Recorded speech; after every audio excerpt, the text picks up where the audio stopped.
The sun had barely risen when Daniel walked into the classroom. Everyone was already seated, yet no one spoke. The room felt heavier than usual, like the air itself was holding its breath.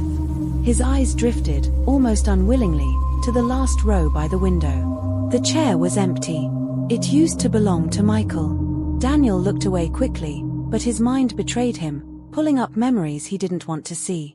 Michael's laughter, loud and carefree. The way he always drummed his pen on the desk, annoying the teacher but making everyone else smile. The football tucked under his arm, like an extra part of his body. He was the kind of boy no one could ignore. Now, all that was left was an empty chair.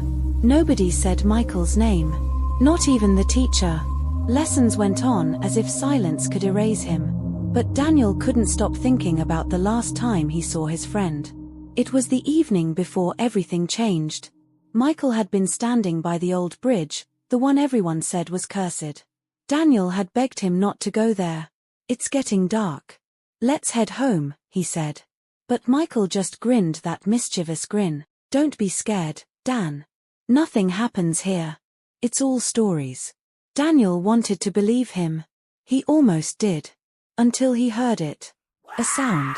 Low and sharp, like someone whispering his name, through clenched teeth. Michael had stopped, his smile fading. "Did you hear that?" he asked. Daniel nodded, though his throat was too tight for words. The whisper came again.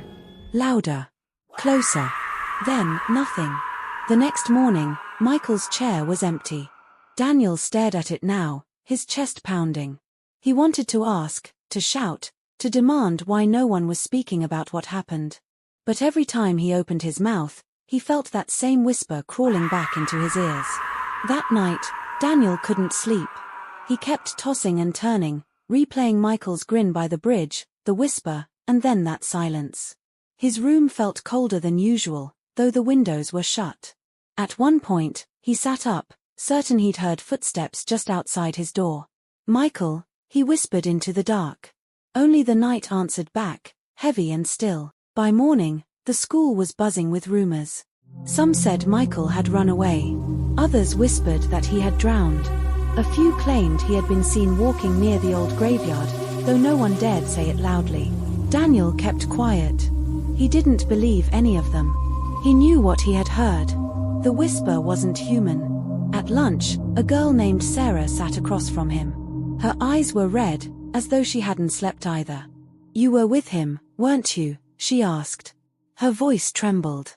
Daniel froze, his spoon halfway to his mouth. "You saw him last," she pressed. Daniel nodded slowly. Sarah leaned closer, lowering her voice. "He came to me last night." Daniel's spoon dropped. "What?" Her eyes darted around to make sure no one was listening. "I woke up and he was standing at the foot of my bed. His clothes were wet. His face, pale, like he had been underwater. He said my name, Dan. He said my name." Daniel's skin crawled. He remembered the whisper, sharp and close. "What did he want?" Daniel asked. Sarah swallowed hard. "He told me not to go near the bridge. He said if I did, I wouldn't come back." For a long moment, Daniel couldn't breathe. If Michael was gone, how could he have been standing in Sarah's room? Unless, it wasn't really Michael.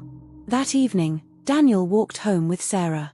The street lamps flickered as though the bulbs were struggling against the shadows. Every corner they passed felt alive, as if someone was watching. When they reached the fork where Sarah turned off, she caught his hand. "Promise me you won't go to the bridge." Daniel wanted to promise. He wanted to say yes. But instead, he heard himself whisper, "I have to." Sarah's eyes widened in horror. "Then it's already calling you."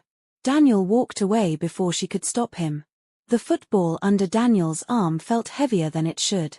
The worn leather pressing against his side as if it had belonged there all along. He stopped in the middle of the road, staring down at it. His fingers traced the faded initials scratched into the surface, MJ Michael James. Daniel's chest tightened. By the time he reached home, the house was dark. His mother called out from the kitchen, but her voice felt far away, like an echo. He rushed to his room, shut the door, and placed the football on the desk. That night, he dreamt of water. Endless, black water. Michael was standing in it, waist deep, his arms stretched out as though asking for help. But every time Daniel tried to move closer, something pulled Michael deeper, inch by inch. "Don't come here," Michael whispered, his voice warped, bubbling through the water. "Don't follow me." Daniel woke up gasping. His room smelled damp, like rain-soaked earth. And the football. It was wet. The next morning, Daniel told Sarah everything. She listened with wide eyes, twisting her fingers nervously. "I don't think it's really Michael."